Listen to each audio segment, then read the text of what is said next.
আসসালামু আলাইকুম। আজকে আমার খামারে ছোট্ট একটা ভিডিও।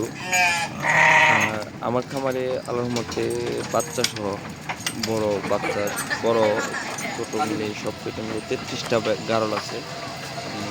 আর আমি ভিডিও দেওয়ার উদ্দেশ্য হলো গারলের পালন লাভবান নাকি লস, এইসব বিষয় নিয়ে আলোচনা করব।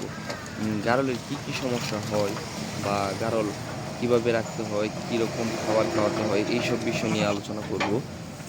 আর আপনারা আশা করি ভিডিওটা দেখবেন, আর আমার চ্যানেলটা সাবস্ক্রাইব করে রাখবেন।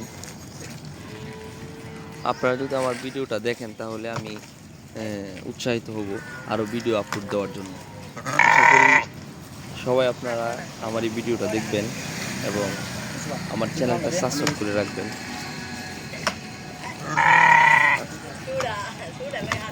এখন গারলগুলা সবকটাই ছাড়তেছি মাঠে নেওয়ার জন্য। আর এখন বিকালবেলা,